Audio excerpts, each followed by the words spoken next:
Alright, so today we will continue our lesson.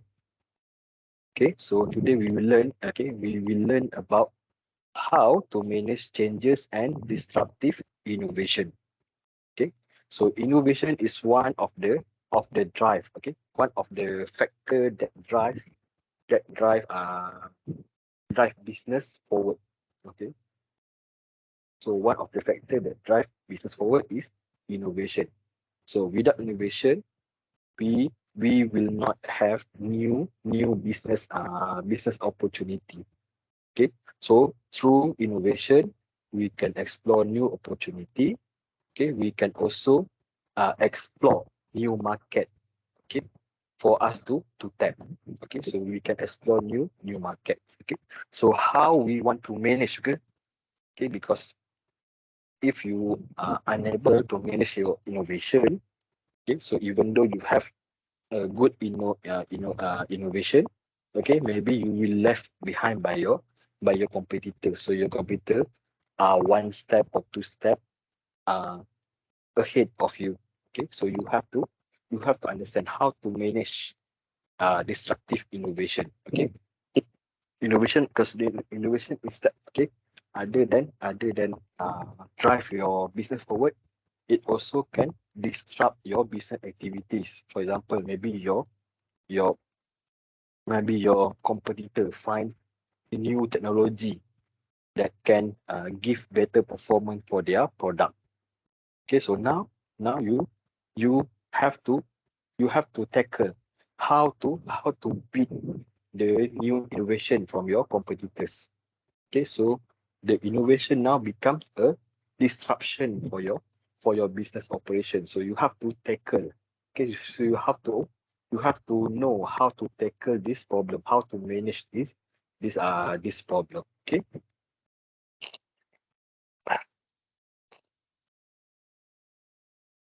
Okay. Right. Okay. So that is what we will learn in chapter 7. Okay. All right. So these are the learning objective that we will cover in this chapter. First, describe making the case for change. Okay. All right. And then compare and contrast view on the process on the change process, and then classify area of organizational change, explain how to manage change, discuss contemporary issue, describe technique for stimulating innovation, and explain why managing disruptive innovation is important. Okay, so these are the objective that we will cover in this chapter. All right. Okay, a case for change. Okay, so first of all, we have to understand what is change. Okay, so what is organizational change? Okay, so organizational change is any alteration of people, structure, or technology in organization. Okay, so any changes that happen in your organization in terms of the people, in terms of the structure of your organization, or in terms of technology that you use in your organization, all these changes we call it as organizational change. Okay, and then we have what we call as change agent. Okay, so change agent, so changes in the organization cannot happen without the agent. Okay, so what is change agent? So change agent is someone that catalyst, means that someone who initiate the changes. Okay, someone who act as a catalyst and assume the responsibility for managing the change process. Okay, so someone who initiate the changes, and then he also responsible to manage the changes. Okay, so that is what we call as change agent.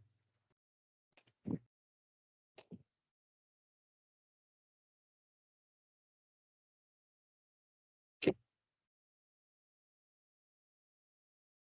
wait, somebody coming.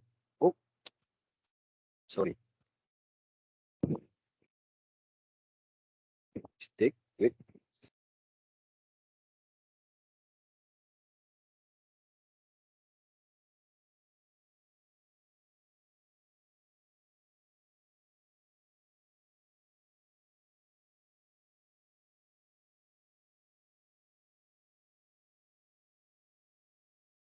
Okay, sorry guys. Okay, all right.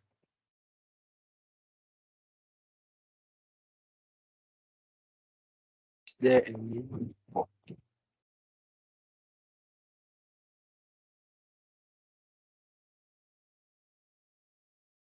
all right. Okay,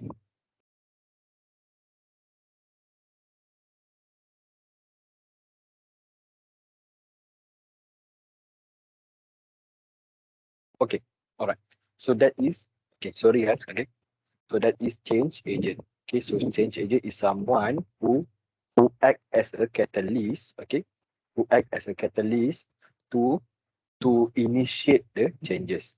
Okay, and he also responsible to manage the changes that happen in the organization. Okay, so that is change agent. And then we have one term we call it as VUCA. Okay, VUCA. So VUCA is a term coming from the military industry. Okay. So what is VUCA? VUCA is volatility, uncertainty, complexity, and ambiguity. Okay. So VUCA actually describe changes. Okay, so changes is very volatile. It's like it happens frequently. Okay, and then it is uncertain because we cannot predict what will happen after we make some changes. Okay, and then is it complex? Okay, so changes is complex because you need to remove something, you need to change something, you need to add something, so it is very complex. Okay, and then ambiguity. Okay, means that you are not sure. Okay, so ambiguity is almost similar like uncertainty. Okay, because you are not really sure what will happen after you make the changes. Okay, correct. So these are the term, okay, the term that describe changes. Okay, so in today's world, changes is the only constant. Means that every day we have to make changes. Okay, so changes is constant. Means that we always changing. Okay, so we cannot stop changes in our life. Okay, so we have to deal. Okay, so manager must deal with that reality. Okay, so when we work as a manager, we must understand that changes will eventually happen. Not today, it will happen tomorrow. Not tomorrow, it will happen. It will happen next week. Okay, next not it's not happen next week. It will happen in the next year. Okay, eventually you have to change. Okay, so you cannot say that you are static. Okay, so there is no such thing as static in the real life. Okay, you always move. Okay, so even the object that's static in the in our home, for example, maybe your maybe your cupboard. Okay, maybe your cupboard. So your cupboard is standing there, right? But in reality, your cupboard is moving together with the earth. Okay, because the earth is moving, right? Moving along its axis. Okay, it's spin on its axis. Okay, so even though your cupboard is standing, okay, is standing still, but actually in reality is moving along with the earth. Okay, we just didn't feel the movement. Okay, so that's why when people say that you they want to stay, they want to stay, okay, they want to make something, they don't want to make changes. Okay, they want to stay in the condition that they already have. Okay, so they are doing something impossible. Okay, they are doing something impossible. Why? Because even though they are insist to being static in in their life, but their environment will change. So eventually they have to change to adapt to the environment. Okay, so that's why whatever happen, you must accept changes. Every day you will facing changes. Okay, Okay, so as a good manager, you must understand how to manage changes in your organization. Okay, all right. Okay, okay. So there are two reasons why you need to change. Okay, so there are two reasons why you need to change. Either it is from the external forces or it is from the internal forces. Okay, external forces means from your environment.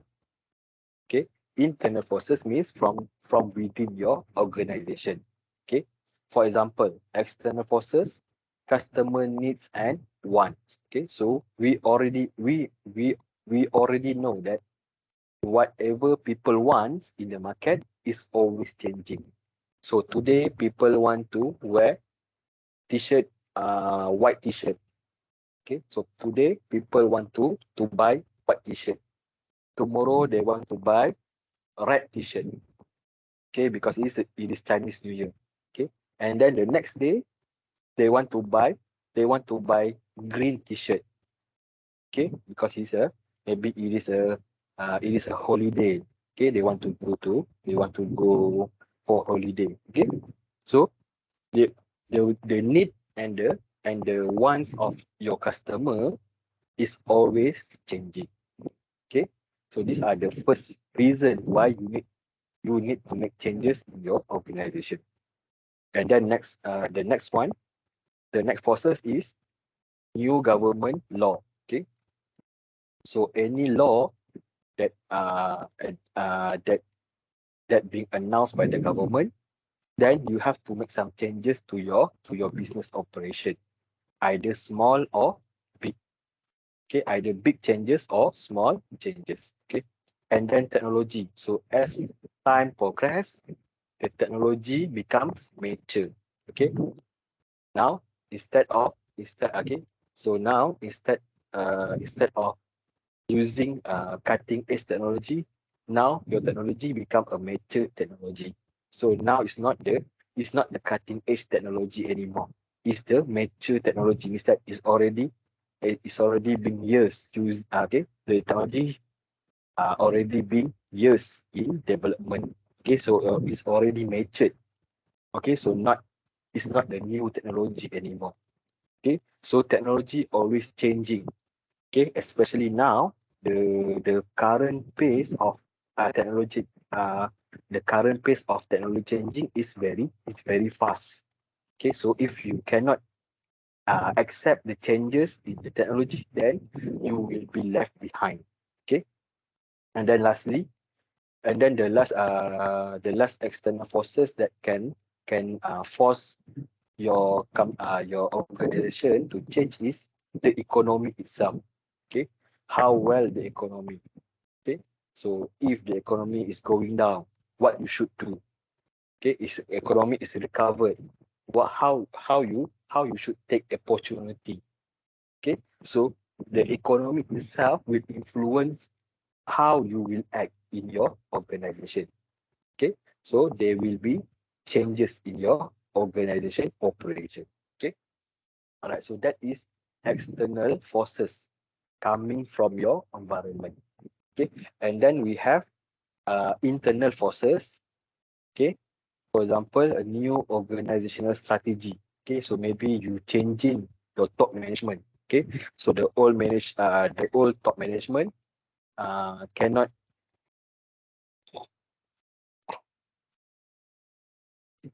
Okay, the previous top management are not competent enough to bring forward the company. So you replace your top management. Okay, so with new top management, then they propose a new strategy for your organization. Okay, so now the new strategy will change how your organization behave, how your organization will work. Okay, and then composition of the workforce. Okay, so at one time maybe you will have more men compared to women. Okay, and then some other time, okay, because some staff resign, new staff coming, then you have balance balanced workforce. So now you have 50% men, 50% women. Okay, and then maybe some other time, okay, maybe due to war or everything, okay, maybe they due to some changes in the political scenario in the country, then more men, okay, so more men are resigning from the company. Maybe they are assigned to join military. Okay, so now you have more women in your company. Okay, so the composition of workforce also will make some changes to how your organization will behave. Okay, so if you have more female or more women in your company, then most likely your company will become more feminine. How you approach the problem, how you approach uh conflict, okay, it will become more feminine. Okay, because the influence of gender in the workforce. Okay, so the composition of the workforce in your organization also will affect, okay, it will affect your organization. Okay, and then new equipment, for example, you buy new equipment using new technology. Okay, so how you operate the machine will change how you operate your organization. Okay, and then lastly, employee attitude. Okay, so how your employee act in the organization. Okay, so if you have a very good employee, okay, then how you manage them is different compared to you have a problematic employee. Okay,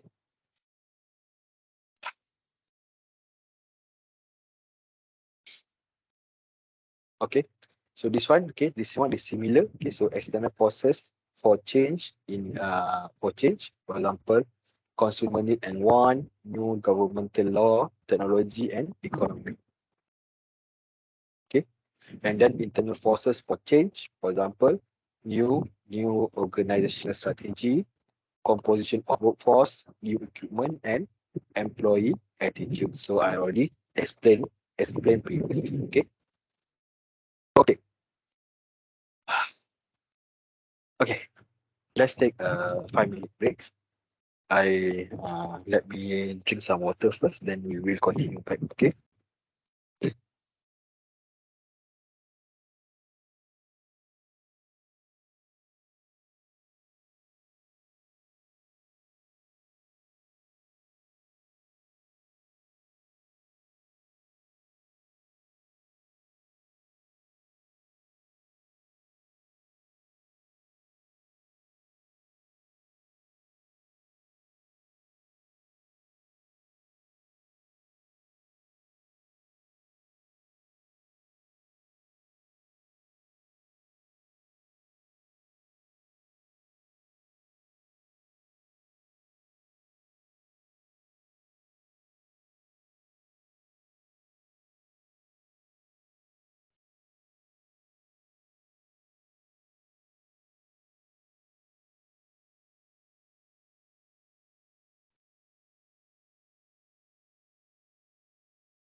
Okay.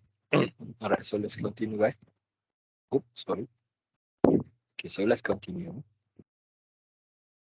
Okay. All right. So when you're facing the changes, there are two two metaphor you can use. First is calm water metaphor, and then the other one is white water rapid metaphor. Okay. Right. So for calm water metaphor, like the name suggests, okay, you you tend to you prefer the the calm state. Okay, it means that you are not uh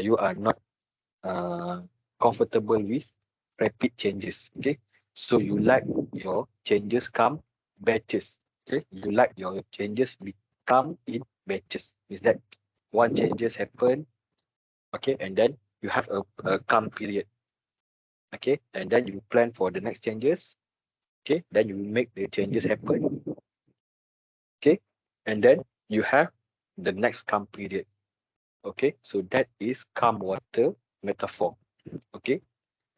All right. So in calm water metaphor, there are three steps, okay. So when you are facing with changes, okay, when you are facing with changes, okay, there are three steps that will happen. First is unfreezing the status quo.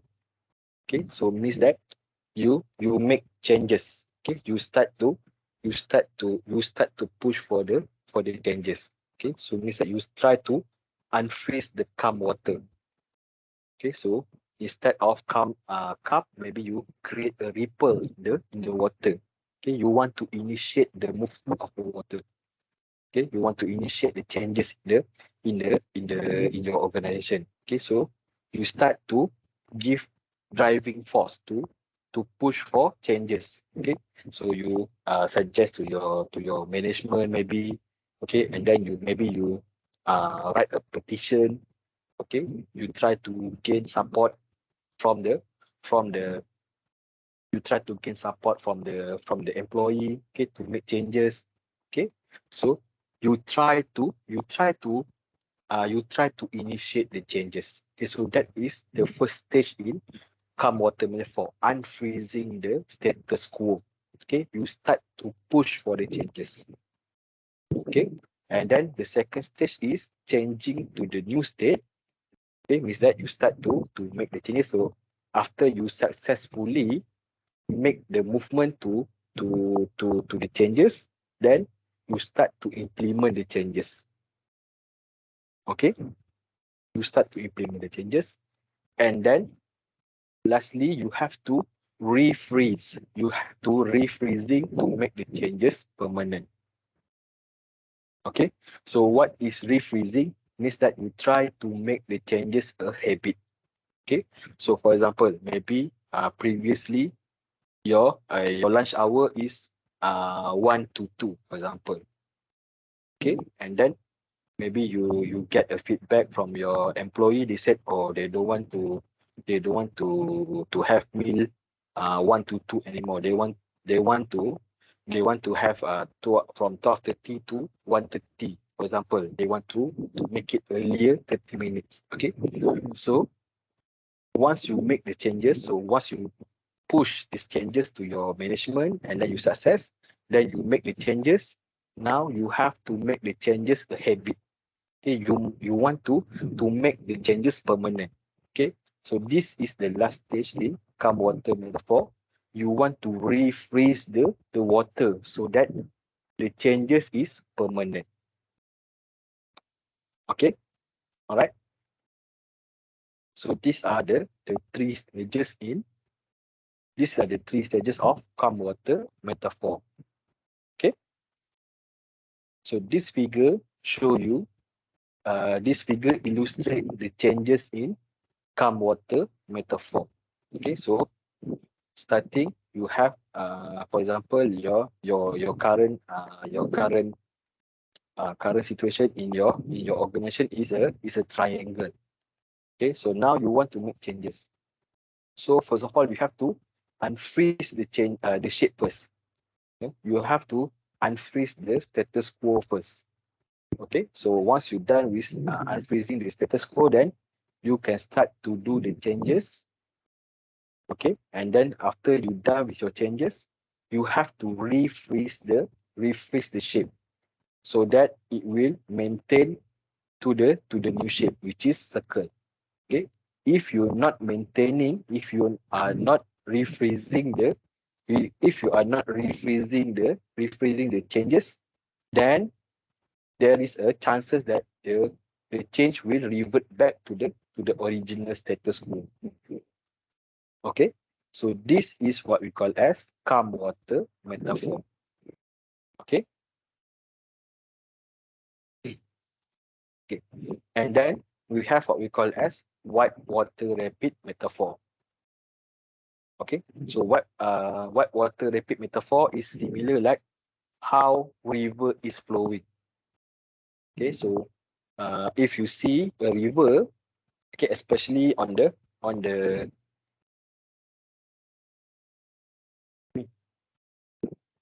hulu apa hulu apa dalam sini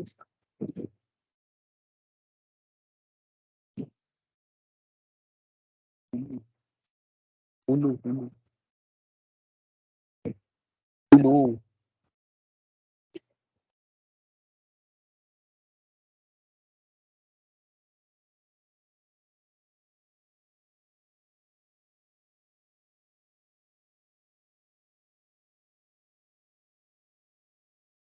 Okay, so okay, all right.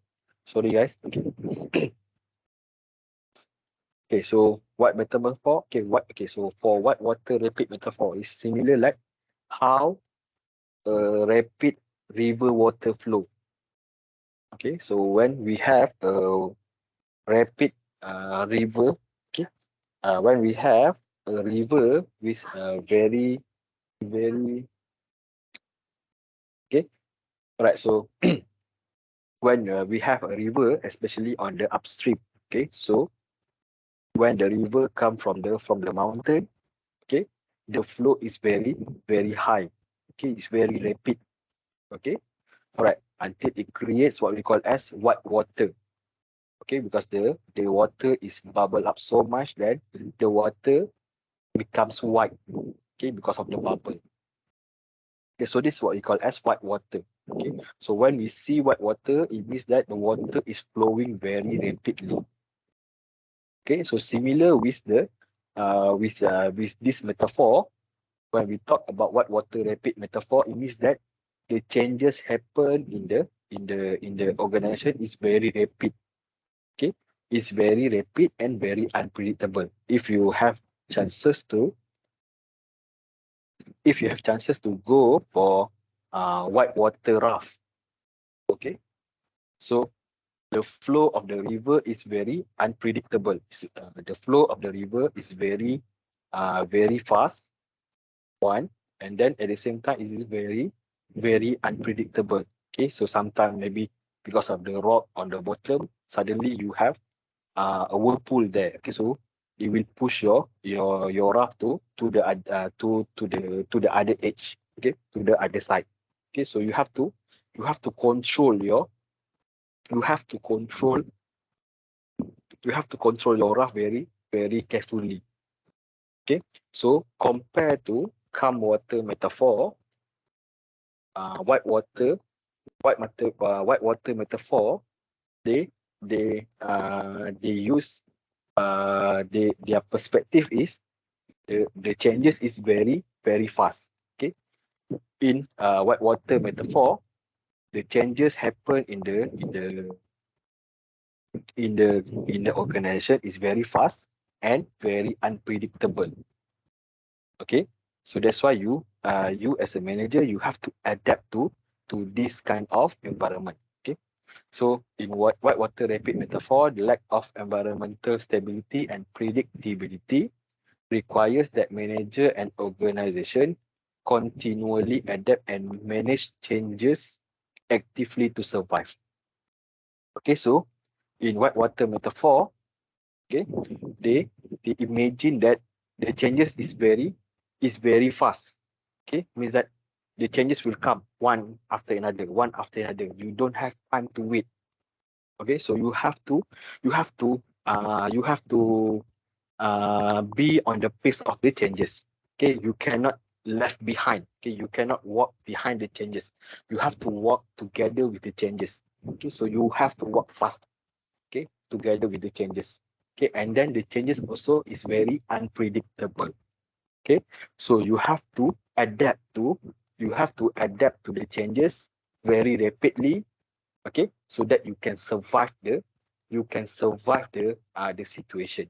Okay, all right. So white water metaphor is contrast compared to calm water metaphor. Okay, so in calm water metaphor, you have time to make your plan and etc. Okay, but for white water metaphor, you don't have time to plan. You only have time to act. Only have time to react to the changes.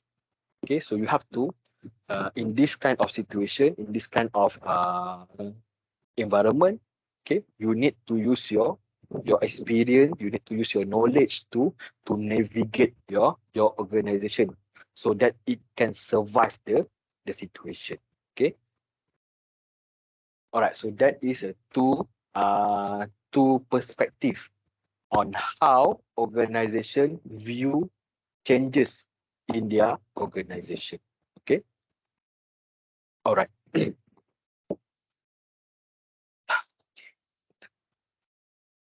Okay, all right. So there are many areas that needs changes. Okay, that will change in the organization. Okay, but managers only focus on four main areas of change. Okay, so many parts of your organization that require changes.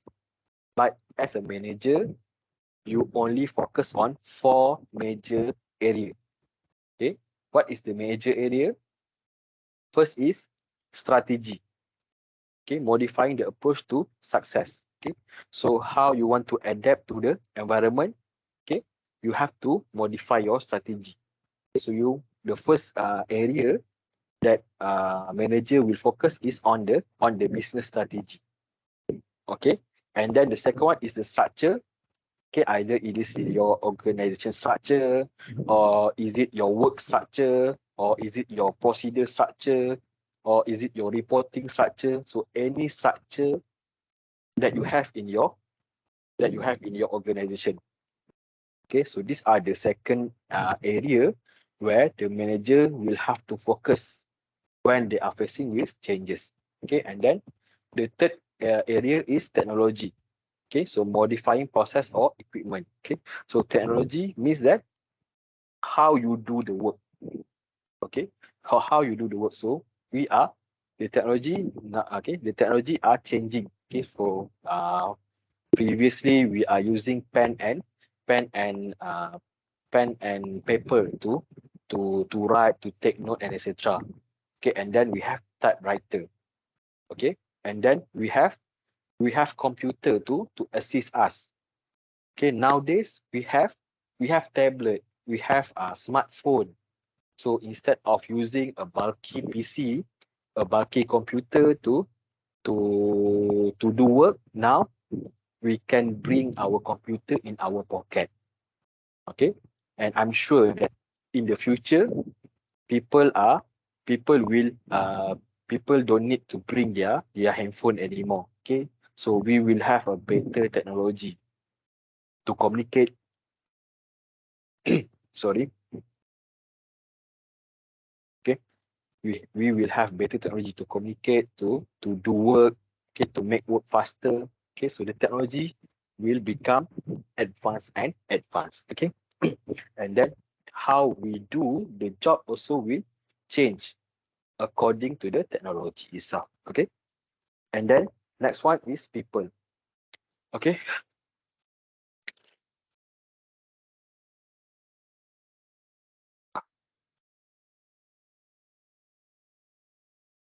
all right. Okay, so the last area manager should focus is the people. Okay, Why we need to focus on people? Because people are the main drive of the organization. Without people, we will not have the organization. Okay, so we at this time we still don't have a company, okay, that are run by the robot solely type that. Okay, we don't have that. Okay, so we still need people to run the business. Okay, so that's why it is important to make changes. Sorry, it is important to make changes to the people. Okay, either you change the attitude, change their behavior, change their expectation, change their moral value, or etc. Okay, so these are the four major area manager have to focus. Okay, when they want to do changes in the organization. Okay, all right. Okay, so this one just this figure just summarize the this figure just summarize uh the note that we already discussed. Okay, all right. So this let's we look at the details. Okay, so first of all, strategy. Failure to change strategy when circumstances dictate could undermine a company success. Okay, so if you fail to make changes in your strategy, okay, you are likely to doom your company. Okay, because let's say you there are new laws, or okay, there are new laws regulated by your government. Okay, so the law, okay, your strategy, okay, using the new law, your strategy is can be considered as illegal. Okay, so if you are not changing your strategy, okay, you can get caught by the government. Okay, and then maybe you can be sued, or you can be jailed, or you can be anything. You can get punishment from the government. Okay, so if you fail to adapt your strategy to the changes, then okay, you are likely to fail your company. Okay, all right.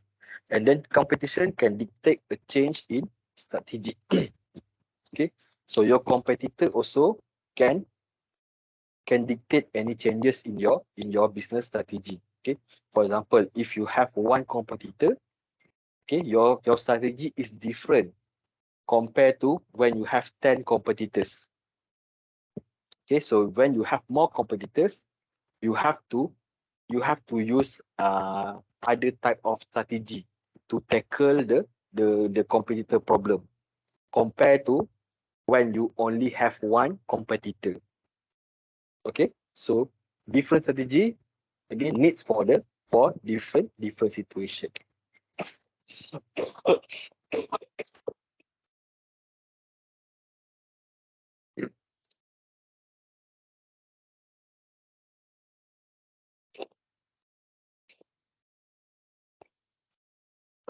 Sorry guys.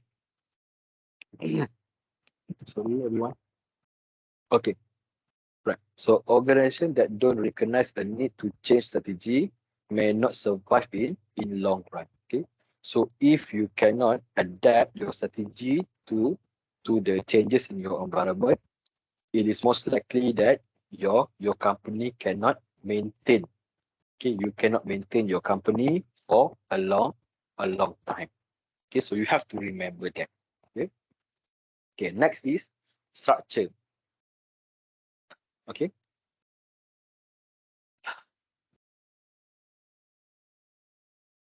okay. Oh, speak. Okay. So changes in external environment or in organizational strategy often lead.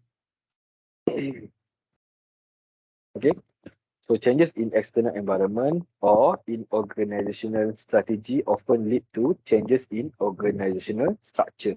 Okay, because organization structure is defined by how work gets done and who does it, manager can alter one or both of these structural components. Okay. Another option will be to make major changes in the actual structure design. Okay. Right. So when we're talking about structure, it means that how we construct our organization. Okay. So the way we construct our organization is based on what kind of job, what kind of responsibility an individual will hold. Okay, for example, we have sale executive. Their job is to make sale. Okay, and then we have the sale manager. So the sale manager is used to monitor the sale of the sale executive. Okay, and then we have the technical exec. So technical exec, okay, their job is to support sale executive. Okay, in term of technical aspect. Okay, and then we have a technical manager. So technical manager is the one who decide, okay, the technical requirement, okay, of the product, for example. Okay, so this is the structure. Okay, this is how we structurize our organization. We structure our organization based on the responsibility of each individual. Okay, so when changes happen, okay, and then we have to adopt new strategy.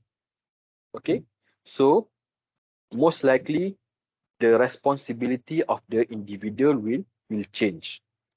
Okay, so we have to make some changes to their responsibility.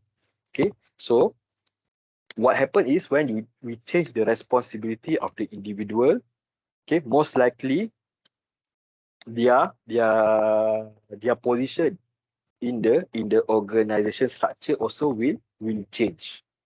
Okay, so that's why we as a manager we have to focus on okay, the one area we need to focus is how the structure changes based on the situation. Okay, so we have to understand that.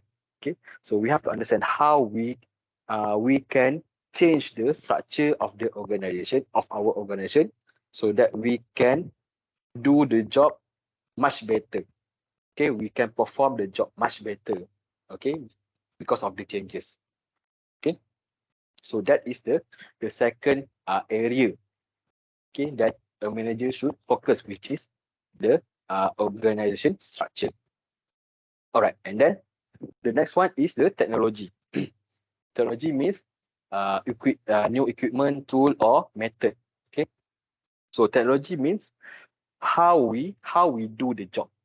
Okay, so when we make some changes in the responsibility of the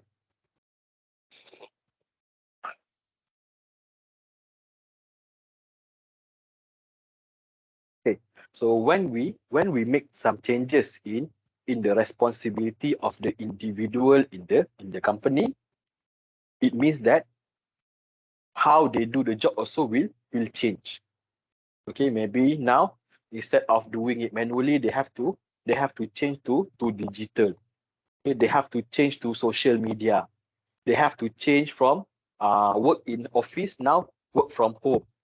Okay, so all those changes need different kind of method to solve to complete the job. Okay, so how you do in office is different when you do your work at home. Okay, so you need a computer, you need printer at home, you need some place to prepare for office. Okay, so it requires technology, it requires new equipment, it requires new method. Okay, because you also, okay, when your staff work at home, you have to devise how you want to monitor their work progress. Okay, so the method on doing the job is also changing. Okay, so this is what you call as technology. So as changes happen, the way of doing the job also will change. So we need different method and different equipment to do the job. Okay, so that's why we need new equipment, we need new tools, we need new method. Okay, maybe we need also automation to automate our process. Okay, then maybe also computerization. So means that we change from manual operation to digital operation or automated operation.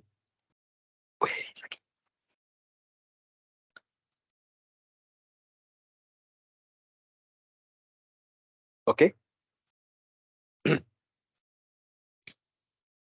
Okay, and then lastly is change of people.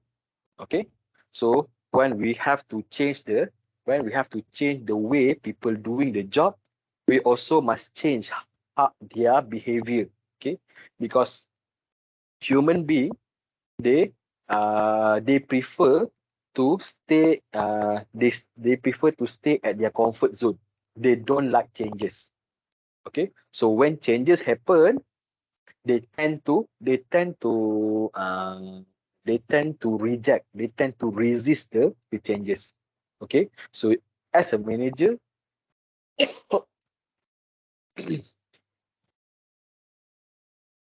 as a manager, it is your responsibility to to educate your employee, okay, how to accept the changes. Okay, so you have to educate, you have to make some changes in how they behave. Okay, you have to make some changes in how they react to the changes. Okay, their attitude, okay, their behavior, their uh change their comfort zone from the old one to the new one. Okay, so all these changes, okay, need to be monitored by the manager. Okay, so under change of people, we have what we call as organizational development. So what is organization development? Organization development is the term used to describe change method that focus on people and the nature and the quality of interpersonal work relationship.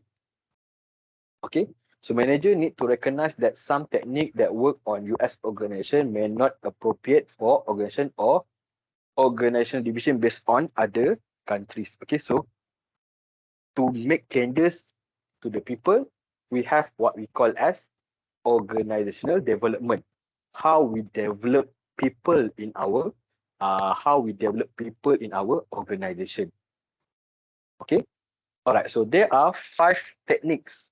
Okay, the most popular technique used to educate our employee. Okay, the first one is team building. Okay, so what is team building? Team building is activity that help team members learn how each member think and work. Okay, so means that you work, okay, you group your employee together, okay, and then you let them do some activities together. Okay, so that from the activities, they can learn how to how to work together, how to do work together.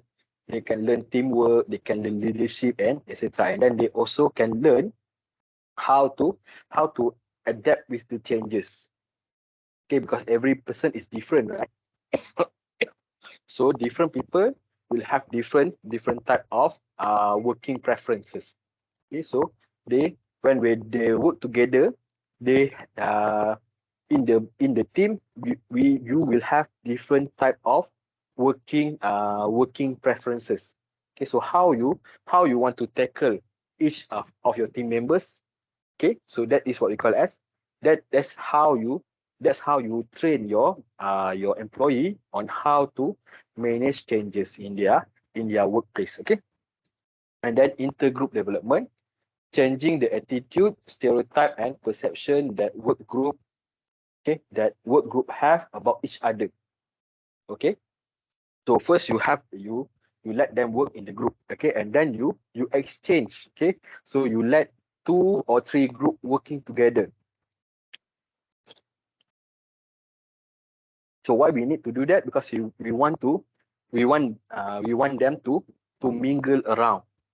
So now instead of maybe working only 3, 4, or 5 different preferences, now you have to work with maybe 10 or more preferences. So you have to adapt to the changes. Okay, and then the next one is process consultation. Okay, is an outside consultant, and in process consultation, you will invite what we call, you will invite an external consultant.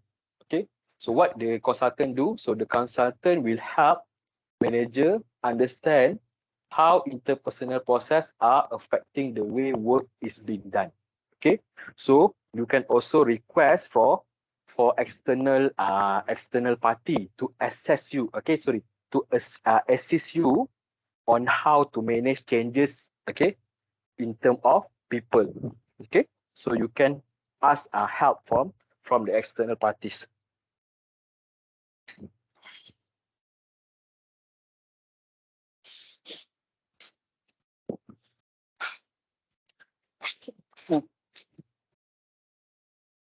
Okay, and then the fourth one is survey feedback.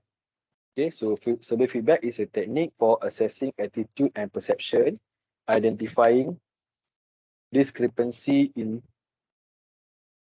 this, and resolving the difference by using survey information in feedback group. Okay, you try. Okay, so the next technique is try to get feedback from your employee itself. So you want to know why they resist changes, why they don't like changes. Okay, what kind of changes they want to have. Okay, so you ask feedback from your employee. Okay, and then lastly is sensitivity tracking. Okay, a method of changing behavior through unstructured group interaction. Okay, all right, so these are the 5 most popular technique used to develop your employee. Okay, so why people resist changes? Okay, so what is the reason changes is very hard to happen? First, people afraid of unknown. People don't like human being, they prefer to have certainty. They prefer to have to know what will happen in the future. Okay, so if they keep doing what they already know, then they know what will happen in the future. Okay, so if let's say you ask them to do something new that they didn't know, okay, then they are reluctant to do it because they don't know what will happen after they do the action. Okay, so human being, they don't like uncertainty, they don't like unknown, they want to know what will happen. Okay, but if they are not doing it, then they will not know what will happen. That's the problem. Okay, people don't want to do because they do not know. But if they do not, people do not do because they do not know. But if they do not do, then they will not know. Okay, all right, so I hope you understand. Okay, so you have to do it to know what will happen. But the problem is people don't want to do because they do not know what will happen. Okay, so these are the problem. Okay, and then because of habit. Okay, so people, human being, okay, is a habit creature. Okay, so we like to do repetitive works. We like to do repetitive work.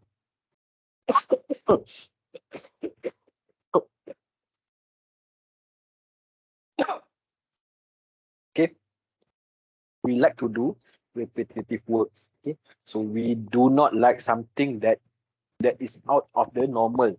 Okay, so we don't like something out of normal.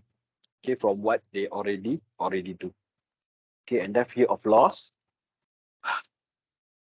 Okay, so because they don't know, because they do not know what will happen in the future, so they have a fear that they will lose something if they make changes. Okay, and then lastly, belief change is inconsistent with goal of organization. Okay, so the last reason is because people have a belief that if they make changes, it will jeopardize the goal, so it will jeopardize the original goal of the organization. Okay. Okay, so these are some of the reasons why people do not like changes. So what are the techniques to reduce resistance to change? So how we want to ensure that people can accept changes? Okay, so the first reason, okay, the first way is we educate and communicate. So we have to give information to the employee. Okay, so we have to give the information. What are the changes? What will happen? Okay, so what are the benefit and etc. Okay, and then let them participate. Okay, so when we make the planning, let your employee participate in the planning so that they understand what is your planning, what you what is your goal. Okay, what is your goal for the changes, so they understand. Okay, and then facilitation and support. Okay, and then you also must give support to your employee so that they understand your reason for changes, and then negotiate. Okay, if the people, okay, if your employee, they are not convinced. Okay, if they are not convinced with the changes, so you can do negotiation. Okay, maybe the changes will affect their salary. Okay, the changes will affect their income. Okay, so you have to negotiate so that you can do the changes, and then your employee also will not lose something from the changes. Okay, so you have to do negotiation. Okay, and then okay, if negotiation is not effective, then you can do okay, you can use manipulation and co-optation, or lastly, you can use coercion. Okay, coercion means that you try to threaten. Okay, so the the the word is threaten. Okay, so these are the last step. Okay, okay, so these are the last step. You use threat.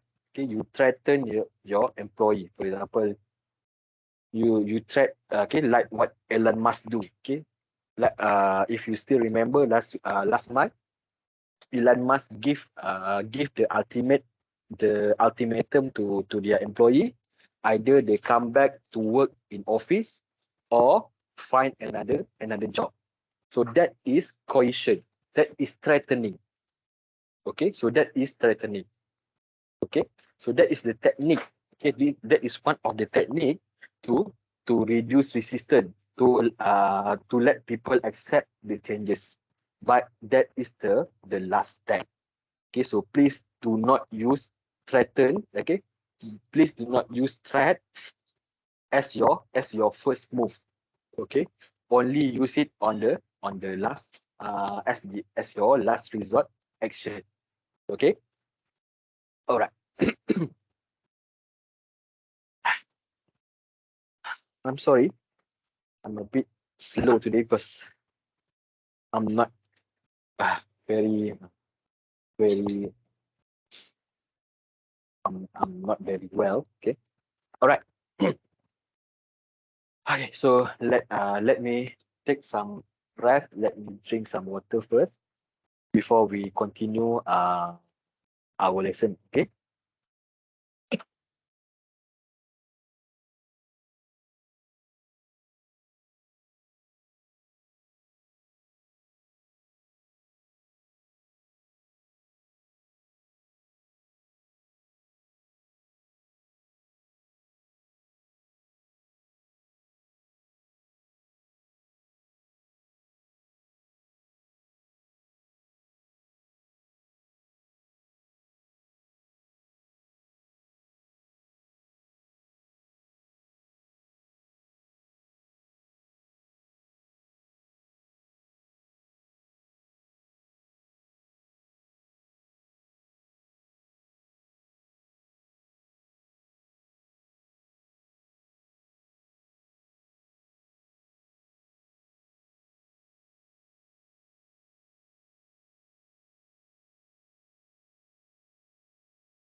All right.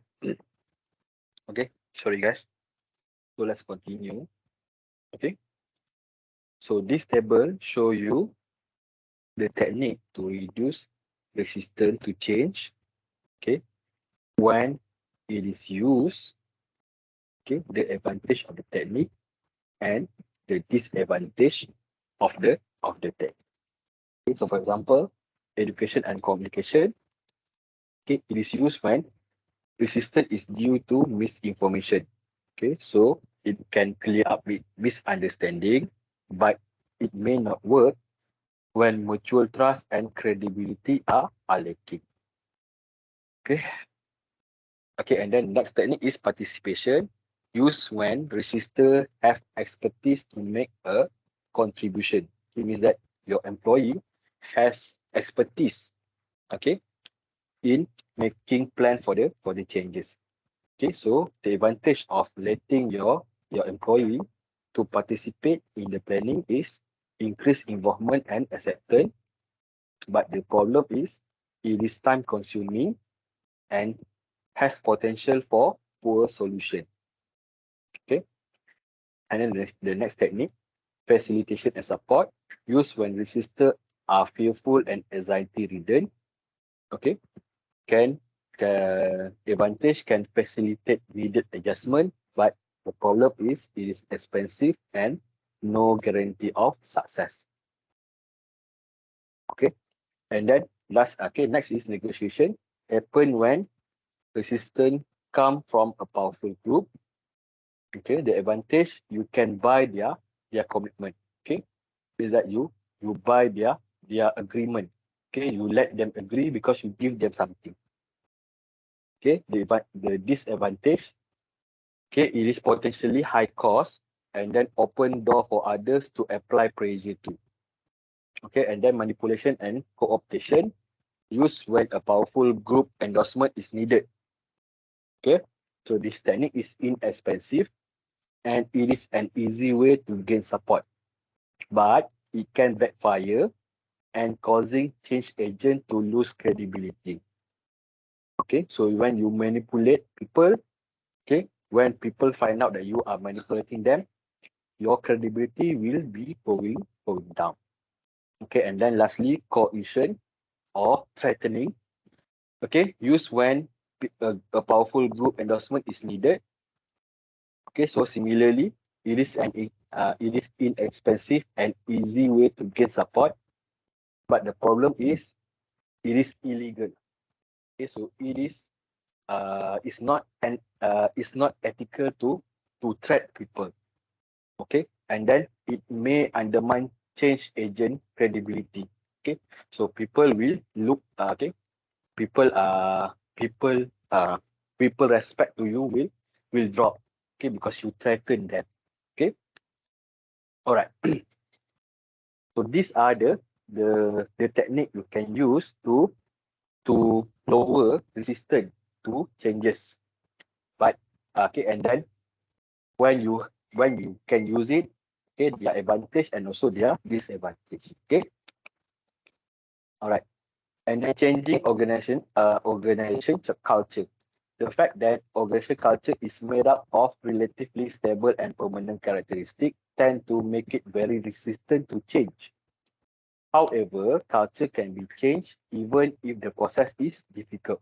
Okay, so changing the culture of the organization is possible, but it's not easy. Why? Because once something becomes a habit, it is very hard to make changes to the habit. Okay, so it is hard to convince people to leave their habit and adapt to the new one. Okay, so that's why here they say changing culture, okay, is not possible. Okay, changing culture is possible, but it is hard. It's not easy. Okay, all right.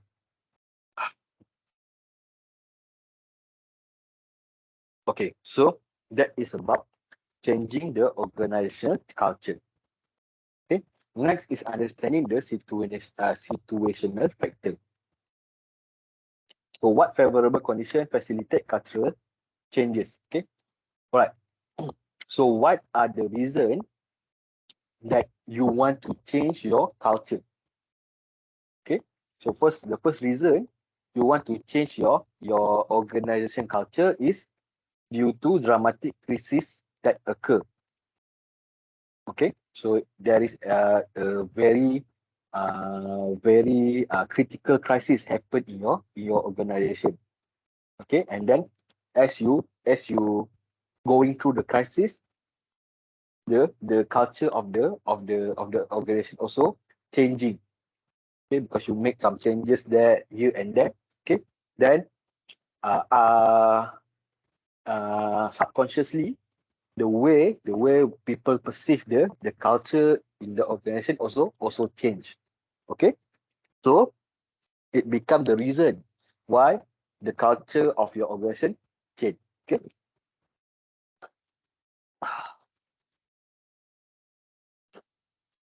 okay, and then the second reason is leadership changes hand. Okay, so it also happened because the leadership, the top management, okay, is being replaced. Okay, so the new top management, they tend to they tend to uh they tend to they tend to promote, okay, when a new top management come, okay, they tend to promote a new culture to adapt to to their management style. Okay, so the second reason why culture in the organization can be changed is because of the changes in their CEO, changes in their top management. Okay, and then the third one is because the organization is young and small. Okay, so when the organization or the company is young and small, they are still in the development phase. Okay, so in the development phase, okay, you will see lots of changes happening in the company. Okay, so the changes that will happen in the company will include the culture of the company itself.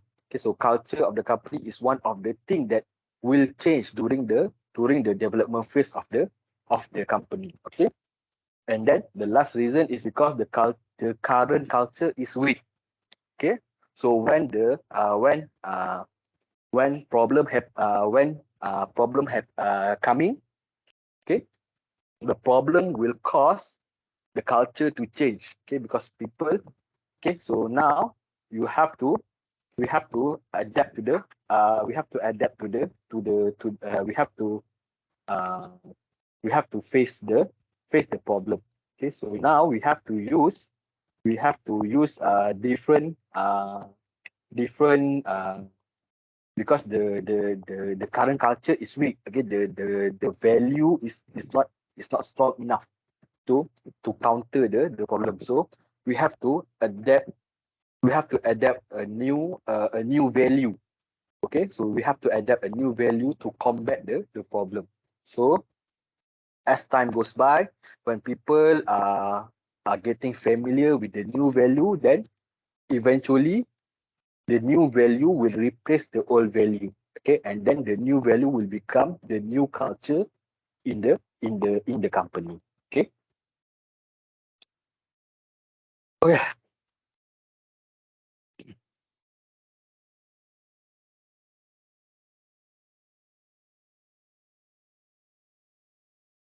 okay. So how to change your culture? How to change the culture in your organization? Okay, so there are several steps or several strategy you as a manager can use to change your culture. The first strategy is set the tone through management behavior. Top manager particularly need to be positive role model. Okay, so your top management should show, okay, when you want to change your culture, it must come from the top management. So top management will have to set the tone of the new culture. Okay, and then create new story, symbol, and ritual to replace those currently in use. Select, promote, and support employee who adopt the new values. Okay, so you create the new ritual for your new culture. Okay, and then redesign socialization process to align with the new values. Okay, to encourage acceptance of the new value, change the reward system. Okay, so you have to adapt your reward system to your new culture, and then replace unwritten norm with clearly specified expectation. Okay, so you have to clearly write your culture. If your previous culture is only is not written, only spoken, okay, only pass to your employee through mouth to okay, from mouth to mouth. Okay, so now you write it up. Okay, so people can read it and understand the new culture. Okay, and then shake up current subculture through job transfer, job rotation, and or termination. Okay, and then work to get consensus through employee participation and creating a climate with high level of trust. Okay, so these are the strategy you can use as a manager to change your culture. Okay, to change culture in your organization. Okay, okay. So when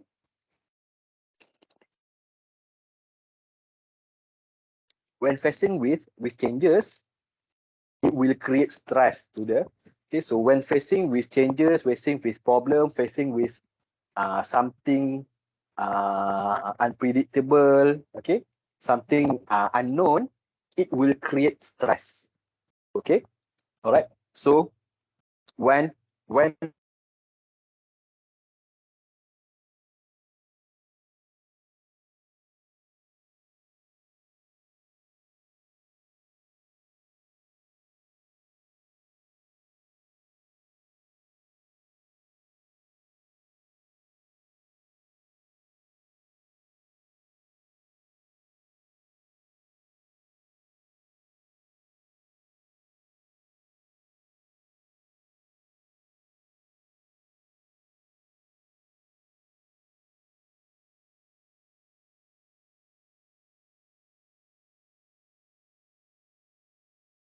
my my my earphone suddenly suddenly died. Okay, so the battery is died. Okay, so I replaced the new one. Right. Okay, so let's continue. Okay, so when we are facing with changes, it will create stress. Okay, so people when they are facing with unknown, facing with uncertainty, facing with something that are out of normal. Okay, something that he or she does not do normally. Okay, so we are facing when we do something new, it will create stress. Okay, so it is a normal reaction. Okay, so what is stress? So stress is adverse reaction people have to excessive pressure placed on them from extraordinary demand, constraint, or opportunities. Okay, so people will get stressed, okay, because they are facing with something very heavy. Okay, for example, maybe they are facing with, okay, so new opportunity. Okay, so they are worried, okay, because they do not know, okay, either they can successfully uh, use the opportunity or not. Okay, so it will create stress. Okay, so stress will happen to everyone when they are facing with something they are not sure what will happen. Okay, all right. So that is stress. Okay, and then we have what we call as stressor. So stressor is the reason why people are stressed. Okay,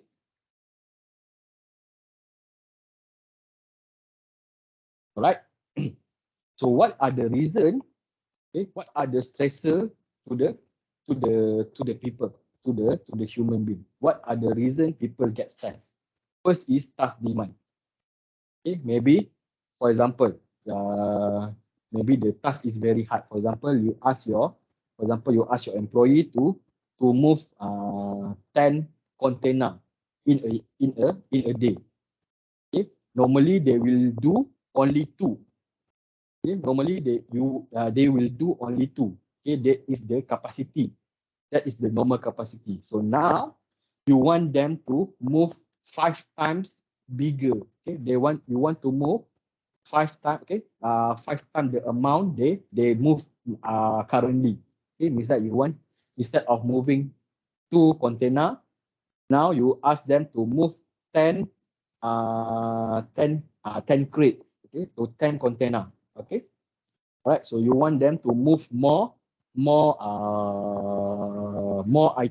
goods. Okay, you want them to move more goods. Okay, so it will create stress to the employee, because now they have to think how we can accomplish the task given by the superior. Okay, so these are the first reason. Okay, the task demand. Okay, and then the second one is the role demand. Role demand means the person is stressed because of their responsibility. For example,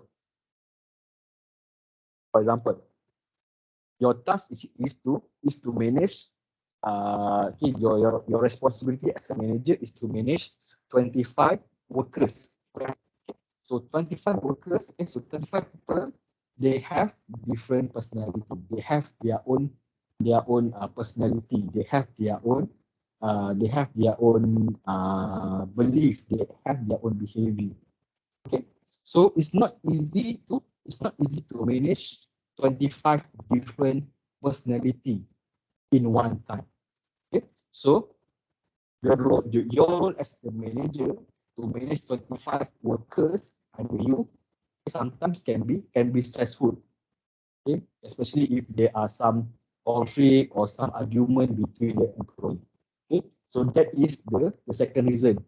Okay, stress because of your role.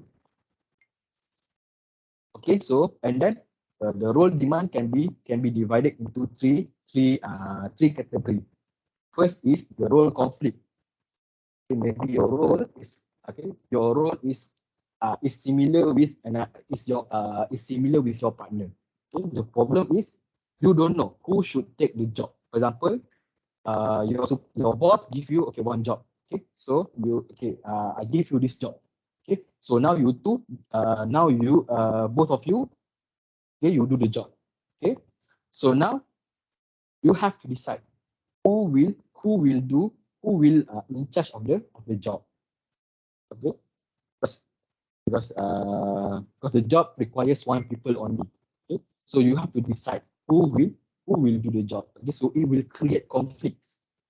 Okay, because maybe the job will can increase the expectation, the impression. Okay, because if you can accomplish the job, okay, it will increase okay, it will give good impression to your boss. Okay, so you and your partner wants to do the job. Okay, so both of you didn't want to let one of you do the job. So it will create conflicts. So this is what we call as role conflict.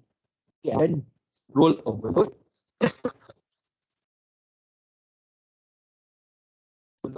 Similar with the previous example. Okay, you have to manage 25 people, right? Okay, so for some people, 25 workers is very big because they don't have enough skill, they don't have enough knowledge, they don't have enough experience to manage large group of people. Okay, so when they are tasked to manage the large group of people, it will become a burden to the manager because he or she did not know how to manage large group of people. Okay, so their job will become overload. Okay, so these are the second type of role demand, which is role overload. Okay, and then role ambiguity. Okay, role ambiguity is very simple. When you come to the job, okay, your boss asks you, your boss explain in the simple manner. Okay? So your job is to manage the person, okay, blah blah blah blah blah. Okay, you have 10 workers under you. Okay, so now you do the job. That's all. Okay, your boss didn't say, okay, what kind of job you should do, what kind of responsibility you should do, what kind of limitation your role have. Okay, so you did not know in detail your role is. Okay, and for some people, it become a stressful thing for them because they do not know clearly what is their capabilities, what is their limitation. Okay, so they become so stressful because they did not know their limit. What is the capacity? What is the so it will create stressful event. Okay, and then the next reason is interpersonal demand. For example, you have a conflict with your you have a conflict with your workers. So when people have conflict, they tend to have a stressful moment, okay, because they will think how to solve the problem. Okay, they will think why it happened. Why the person is so why the person have conflict with you. Okay? So you have lots of things in your mind. Okay, right. So that is person demand, and then organization target. So sometimes it creates stress because it will lead to in the organization structure itself will lead to the role demand problem. Okay, and then the leadership of the organization. If you have incompetent leader in your organization, okay, you will tend to have a stressful day in your workplace. Why? Because you will always thinking your boss should do this, your boss should do that instead of doing whatever he will do. Okay, so people, okay, when you have an incompetent leader, they will tend to compare. They will they will have a tendency to make not assumption, to make alternative to whatever the leader decides. Okay, so it will overload their mind. It will create stress to them. Okay. All right. Okay. So based on some study by the social science researcher, they discover that the personality of the person itself have potential to influence how they will be affected by the stress. Okay? Because based on their study, they discover that some people they are more likely to getting stressed due to some problem, while other people they just brush it off. Okay? They didn't see the problem as a factor that can make them stress. Okay, right? So based on their study, they find out that their personality will determine. Okay, their personality is one of the factor that determine, okay, either the person is easy to get stressed or not. Okay, so based on the study, they find out that there are two types of personality in terms of stress management. First is type A personality. So type A personality is the people who have chronic sense of urgency and excessive competitive drive. Okay, and then for type B personality, they are more relaxed. Okay, they are more relaxed and easygoing and accept change easily. Okay, so there are two type of personality in terms of stress management. Okay, so based on the study, they find out that type A personality are more likely to get stressed due to problem because they are what we call as overthinking. when things happen, they will overthinking. They are not relaxed. Okay, they tend to thinking the negative. Okay, they also are overthinking. Okay, and then they try to be the best. Okay, okay, they have a very high drive to be number one. Okay, they cannot see anyone beat them. Okay, so these are the personality of type A person. Okay, so type A person are more likely to get stressed compared to type B person. Okay, because the type B person they are more relaxed, they are more forgiving, they are more likely to accept changes. Okay, so they don't really care. Okay, they don't really care about any problem or any situation.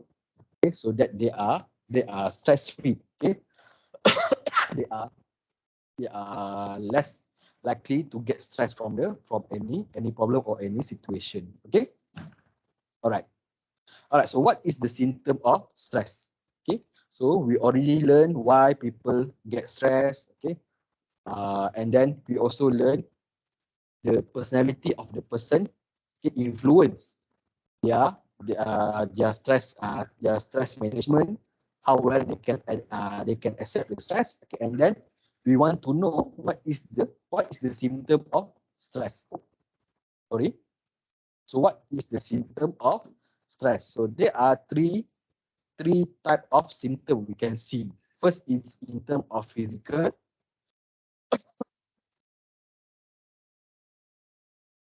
Next one is in term of psychological, and then the third one is in term of behavior.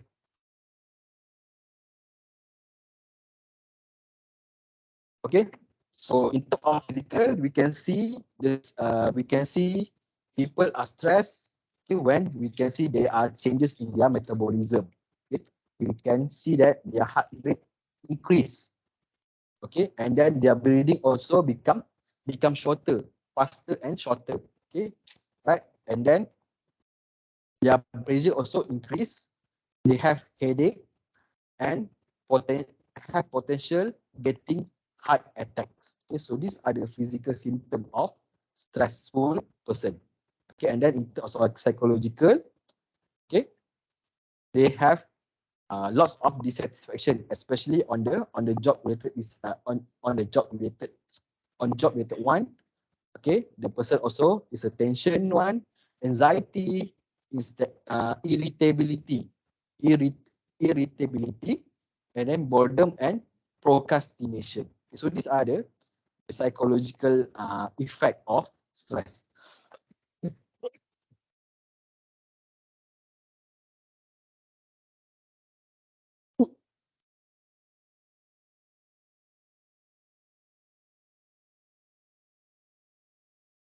Okay, and then lastly is behavior, changes in productivity, absenteeism, job turnover, changes in eating habit, increase smoking or consumption of alcohol, rapid speech, fidgeting, and sleep disorder.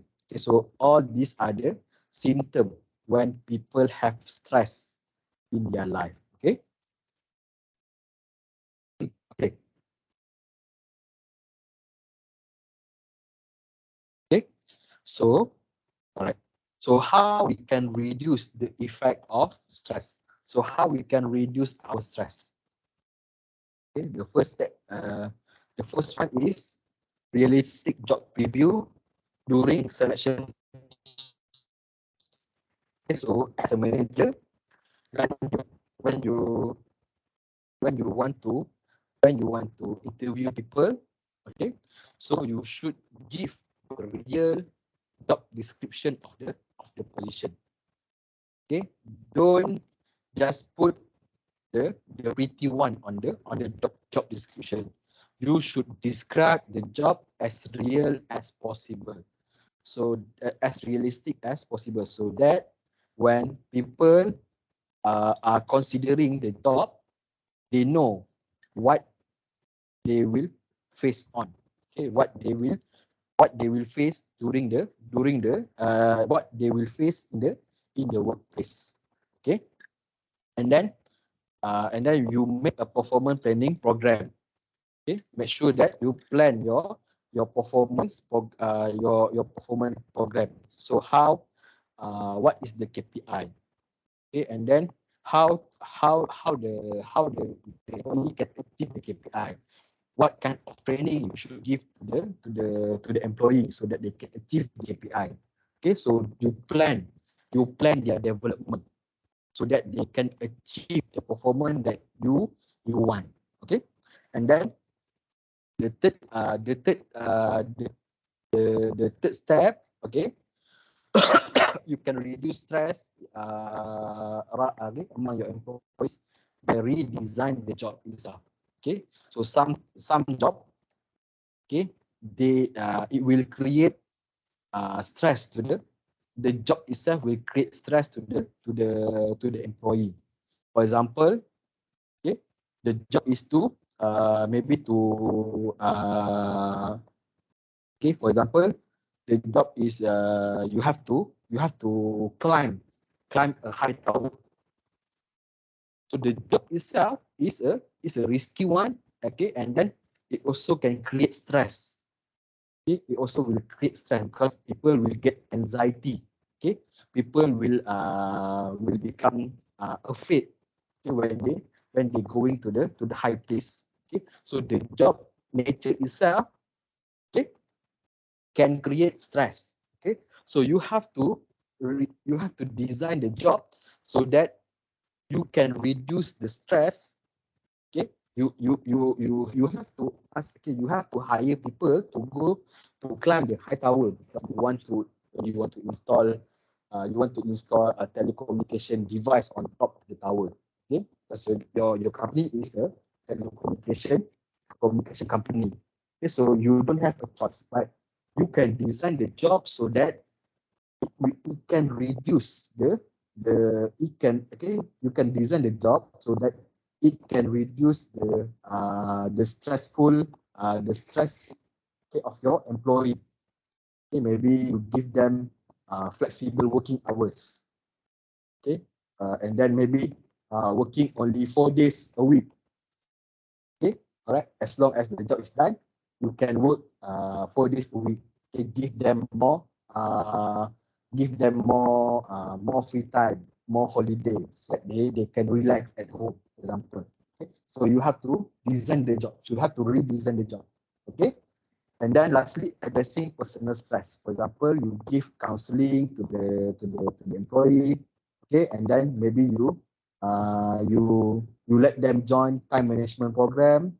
Okay, for those who like to do job last minute. Okay, so you give them time management training, and then wellness program. Okay, maybe you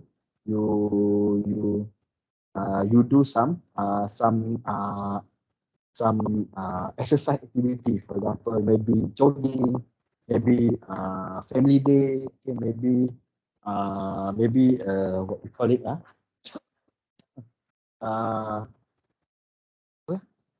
uh, maybe marathon. Okay, you create program you create wellness program for your employees so that they can maintain their wellness as well as they can relieve their stress. Okay, right. So that is about employee stress. Okay. All right. So next we have innovation. So what is innovation? Okay. So what is innovation, and what is the difference between innovation and creativity? Okay. So innovation is taking creative idea and turn them into useful product or work method. Okay. While creativity is ability to combine idea in a unique way or make unusual association between ideas. Okay. So innovation is ideas, make it into useful product. Okay, right? So the idea must be creative. So what is creative? Creative idea. So creative idea is okay. So a creative idea come from creativity. So creativity is your ability to combine one or two ideas to become a unique ideas. You have ability to combine ideas, okay, in unique way, so that your idea become a unique idea, a new and unique idea. So that is creativity. Okay, and then from creativity comes innovation.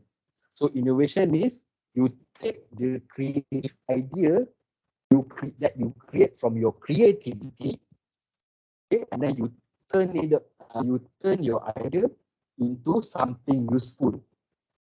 Okay, so that is what we call as innovation.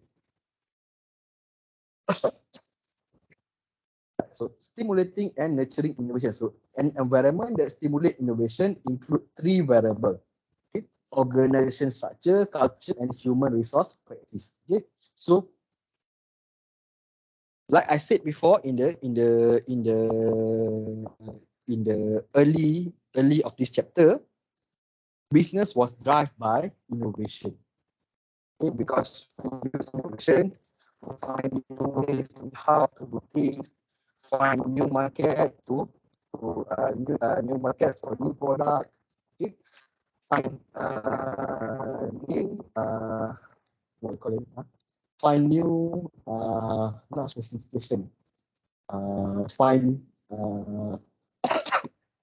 improve and then improve the usability of your product. Okay, so business is driven by innovation. So without innovation, the business will become stagnant. It will stuck in the same place. All right. So that's why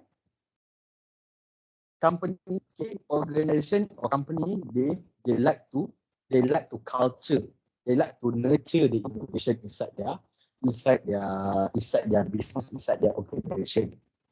Okay. So there are three factors that will influence how well the innovation will grow in the organization.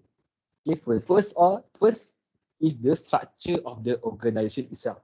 Okay, so the structure of the organization will influence how the innovation will be developed in the organization, and then the culture of the organization, and then lastly is the human resource practice in the organization.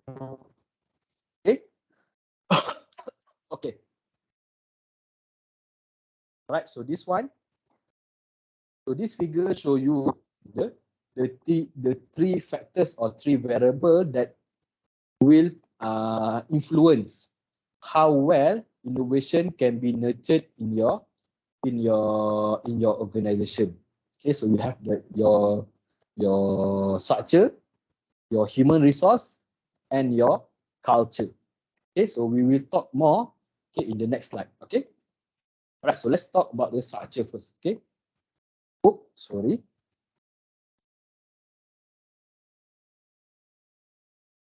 Okay. So what are the reason? Okay, innovation can grow. Okay, can be grown in the organization in terms of its structure. Okay, first you can try to adopt for organic type structure. Okay, why? Because organic type structure positively influence innovation. Okay, because this structure is low in formalization, centralization, and work specialization. It facilitates the flexibility and sharing the ideas that are critical to innovation. Okay, so you have to change your structure from a very rigid structure to to a more organic structure. Okay, so when you have an organic structure, it means that people are not bounded by their function only. For example, HR people only do HR. Sale people only do sale. Financial people only do finance. Okay, so these are the most common structure. But okay, so this is the most common structure. But to facilitate or innovation, you must break these boundaries. Okay, so let people do what? Okay, so let people do their job in the organic method, in the organic manner. Okay, so let people discuss their ideas. Okay, so it means that HR people does not only talk about HR. Okay, you also allow them to work on technical. Okay, maybe they have some skill or some experience in technical. So you let them you let them deliver their ideas. Okay, maybe they have some ideas. Okay, and then they see there are some potential.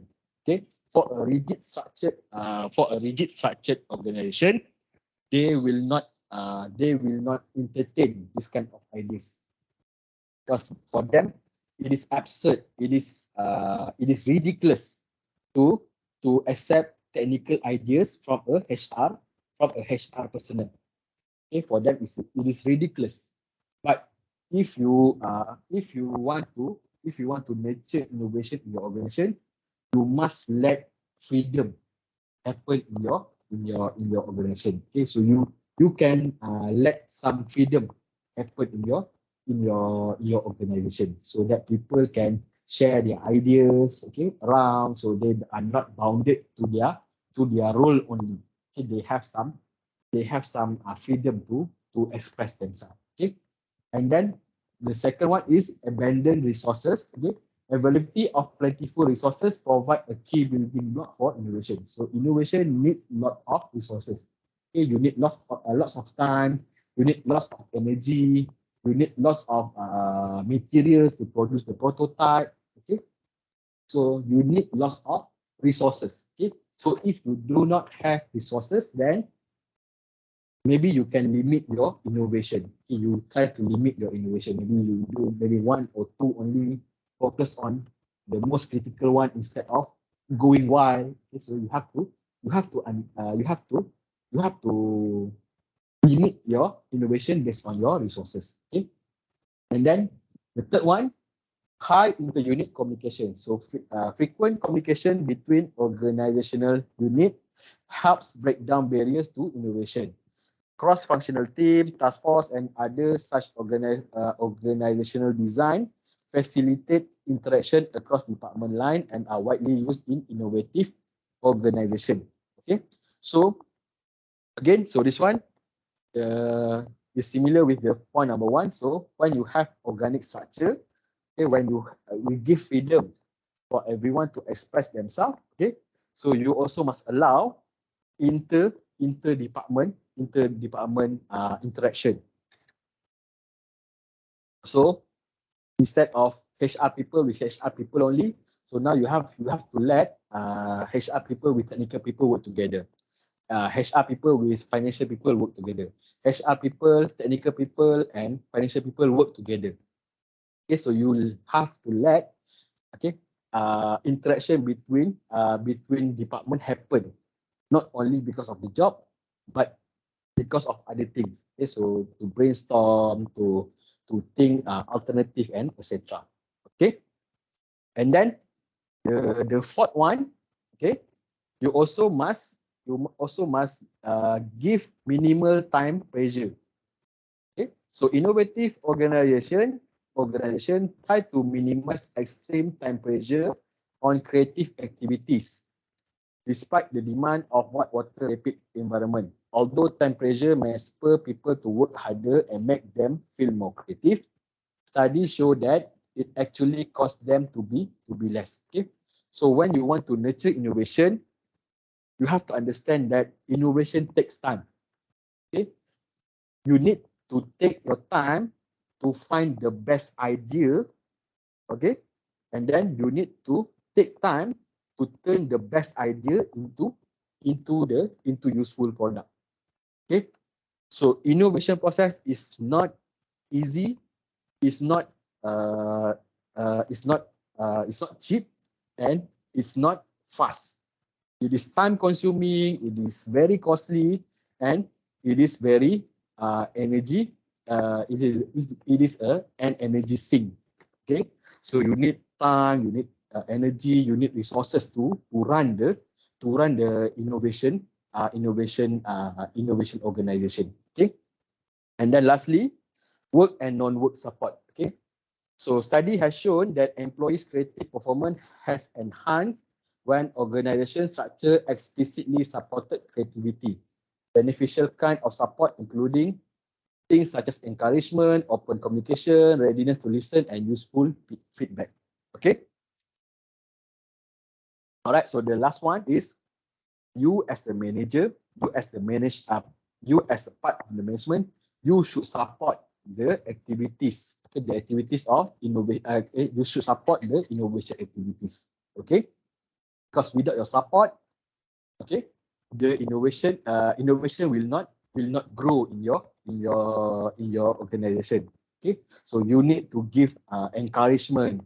You need to give praise when they are succeed. You need to you need to uh, you need to listen. You need to listen to your employee when they give their ideas. Okay, and then you also must give feedback when they ask for your feedback.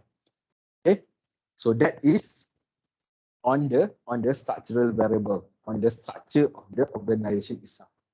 Okay, and then the next one is the culture. Okay, so the culture. Okay, so how you interact, how you value the innovation. Okay, so how you value the innovation, how you interact with the innovative activities, how you interact with creative people. This will influence how well your innovation will grow in your organization. Okay, so to grow innovation in your organization, okay, you need to adapt. Okay, you need to adapt for accept for ambiguity. You need to accept ambiguity. You need to adapt. Okay, you need to you need to cultivate culture that can accept ambiguity. Okay, because when we're talking about innovation, most of the time we did not know what will happen in the future. We're not really sure, okay, what will happen to the end product. Okay, yes, we from the idea we can think, okay, we can predict what will happen, but sometimes the things that we predict will not happen like what we want. Okay, so there are some uncertainty, okay, when we are dealing with innovation. So you have to accept the ambiguity, accept the uncertaintiness. Okay, when you want to culture innovation in your organization. Okay, and then tolerance of the impractical. Okay, so some ideas sometimes they are looks like impractical, looks like non-practical ideas. Okay, because at that time the idea is very rare. Okay, it's very odd. Okay, it's very odd. Okay, for people at that time, the idea is very odd. For example, like how mouse is developed. Okay, so before that, okay, so in the earliest day, when people have computers, okay, we use the arrow key to navigate the windows. Okay, to navigate the windows, we use the arrow key. Okay, so these are the basic. Okay, so this is how you control your cursor. Okay, and then suddenly one man, okay, they suggest to use mouse. Okay, so it's a very new idea. It's very new concept. Okay, so people are not thinking, okay, of using mouse to interact with the cursor. Okay, all right. So at that time, if I'm not mistaken, lots of company they don't want to adapt the design. Okay, because for them it is odd. It is very odd. Okay, something unusual. So they don't want to adapt they don't want to adapt to their computer. Okay, so if I'm not mistaken, only Microsoft accept the mouse. Okay, only Microsoft integrate mouse to navigate their Windows. And then what happened? Okay, with mouse become widely popular. Okay, become the most acceptable input to navigate the cursor. Okay, so sometimes the idea looks absurd, the idea looks unusual, okay, the idea looks odd, but with time maybe we don't know, okay, because we don't know, okay, we don't know what will happen. Okay, so with time maybe it will become the next influence thing in the world. Okay, okay, and then low external control. Okay, so to let the innovation grow, you have to let your employee free. Okay, you have to reduce your control. You have to reduce the amount of control you will have on your employee. Okay, and then tolerance of risk. Okay, so when we talk about innovation, they will always risk. Okay, because we don't know what will happen in the future, right? So there will be a risk. Okay, so how you tolerate risk, it will determine what is the level of your innovation. Okay, and then tolerance of conflict. Okay, and then you have to focus on end. Okay, so when we're talking about innovation, okay, so we have to focus on what we want to have from the innovation ideas. Okay, so if we are focusing on the process, okay, maybe we will not reach the end. Okay, because innovation, okay, from the innovation process, we will going through modification 1, modification 2. There are lots of modification to produce usable product. Okay, so until one time when you think the product is good enough to be produced to the market, then you should produce you should end the innovation process. Okay, and then you start to produce the product. Okay, but you can still continue the innovation process maybe for the next iteration. Okay, for the version 2 of your product. Okay, so that's why I said focus on end, focus on the goal that you want to have. Okay, so don't focus on the process, because if you focus on the process, it will not end. Okay, the process will not ending. Okay, so we have to put a stop to the process. Okay, and then you must adapt for open system focus. Okay, and then you must adapt for positive feedback. So everyone must give their feedback when their feedback is needed. Okay, sorry.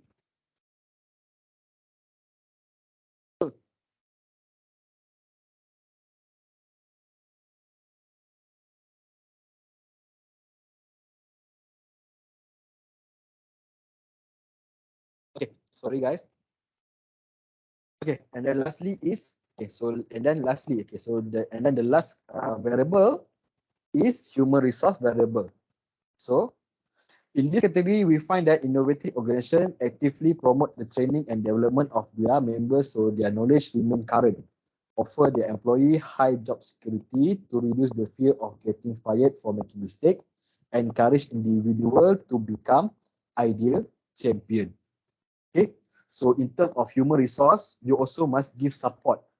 Okay, you must give support to your employees. Okay, so you must ensure that you will not fire them immediately when they are making mistake. Okay, because there will be many mistake when we engage with innovation process. Okay, and then you also must provide them with training. Okay, so that their knowledge or their information is up to date. Okay, and then you also must give support maybe in terms of salary. Okay, so that they will not thinking of going to other to your competitors.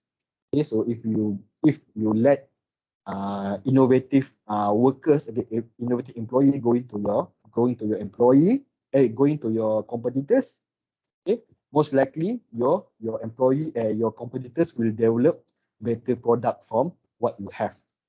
Okay, so you have to create, okay, what we call as ideal champion. Okay, So you should give support to your employee to create idea champion. Okay, so what is idea champion? Is an individual who actively and enthusiastically support new idea, build support, overcome resistance, and ensure that innovation are implemented. Okay, so you must train your employee to become somebody who will encourage new people and encourage new ideas. Okay, and then they will support the ideas. Okay, right, and then they will give feedback if they are needed. Okay, so they will not getting jealous when people are getting praise. Okay, so you have to create a positive human being that can support innovation process.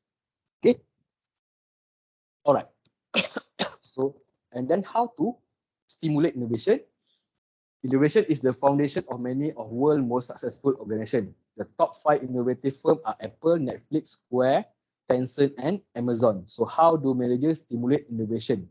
Okay, the following slide highlight a few approaches. Okay, so big company, for example, Apple, Microsoft, maybe Netflix, okay, Amazon, they rely on their innovative product to capture the market. Okay, so that's why I said without innovation, the company, the business will become stagnant. Okay, so you have to move your business using innovative ideas and innovative product. Okay, so that's why it is needed to have innovation. Okay. So how to stimulate innovation? Okay, okay. So to stimulate innovation, okay, so we can have what we call as disruptive innovation. Okay, so what is disruptive innovation? So disruptive innovation is innovation in product, service, or process that radically change the industry rule of the game. Okay, disruptive innovation means any product or any product lah. So any product produced by your company that change the game of the market. For example, okay, in the early 2000, okay, the market of mobile smartphone is being dominated by Nokia. Okay, so at that time Nokia used phone with physical phone with physical button. Okay, so you will have physical button on the phone to make call, to type message, and etc. Okay, and then suddenly, if I'm not mistaken, at the end of 2000, at the end of the 2000, I think around 2007 or 2009, if I'm mistaken. Okay, suddenly Apple come up with their new phone, which is iPhone. Okay, and then at that time, iPhone used a new way of input, which is touch screen. Okay, all right. Okay, so what happened after iPhone coming out?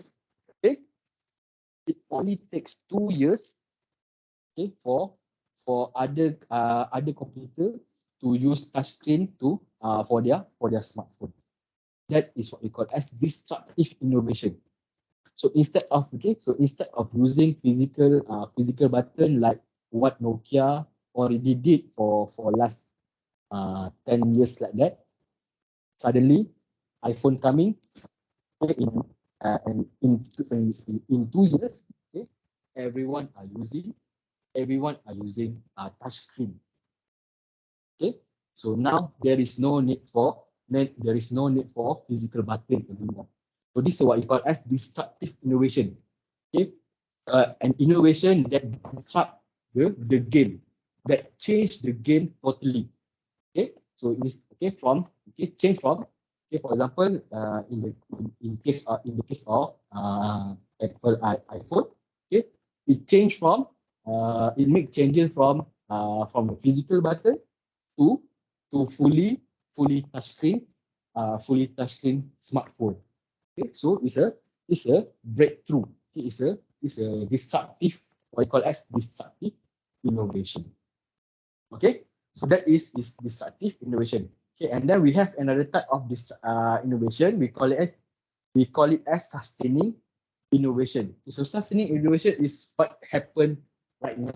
Okay, it's only a small and incremental changes in established product rather than dramatic breakthrough. Okay, so this is what happened now in the smartphone industry. Everyone use the same formula. Smartphone, okay, back of glass, okay, and then round trim of aluminium, okay, and then Gorilla Glass using Snapdragon processor. There are no changes.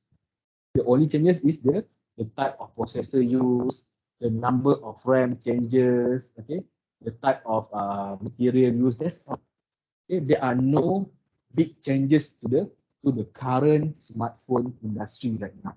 Okay, so this is what we call as sustaining innovation.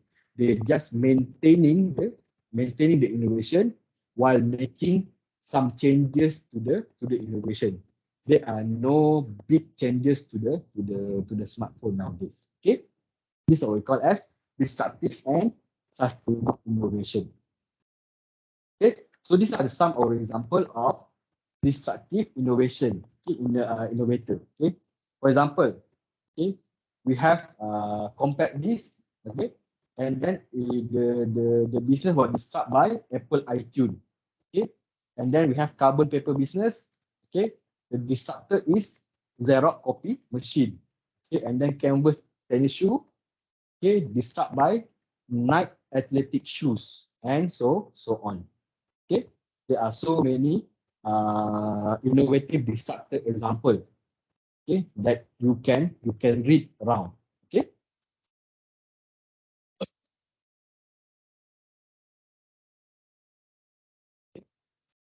right. Okay. So why disruptive innovation is important? Disruptive innovation are a threat to many established business. Okay, and responding with sustaining innovation is not enough. Okay, so why it is important to manage disruptive innovation? Because if you are the one who provide the disruptive innovation, then you will be the leader. You will lead other company. You will lead your competitors. Your competitor have to chase your back. But if your competitors, okay, come up with a disruptive innovation, then you have to chase your competitors. Okay, you have to chase your competitor, and the race of chasing the leader is not easy. Okay, it's not easy. Okay, it's not easy to chase the leaders. Okay, so that's why companies they are very careful with, okay, they are very watchful with the disruptive innovation. Okay, they open their eyes very large. Okay, look at any disruptive innovation technology, okay, that can happen in the market. Okay, because they want to prepare themselves. Okay, if they are not prepared, okay, they will be left behind by their competitors. Okay.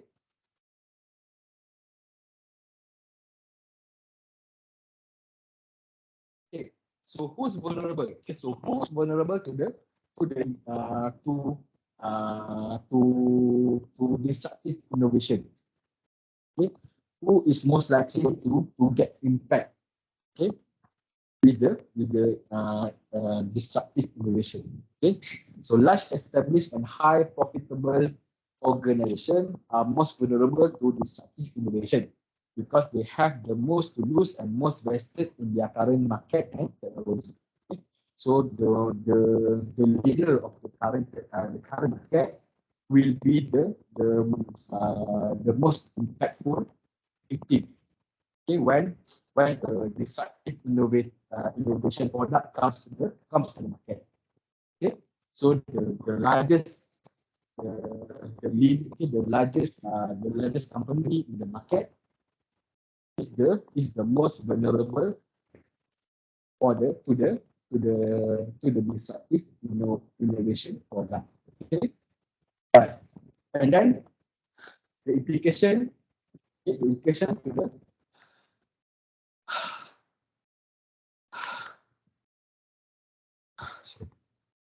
Yes.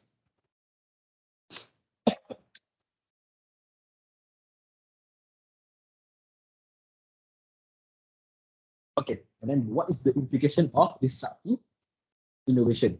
Okay, for entrepreneur thrive on changes and innovation. Major disruption open door for new product and services to replace established and mature business. If you are looking to create a new business with large potential upside, look for established business that can be disrupted with cheaper, simpler, or smaller, more cheaper, simpler, smaller, or more convenient substitute. Okay. All right.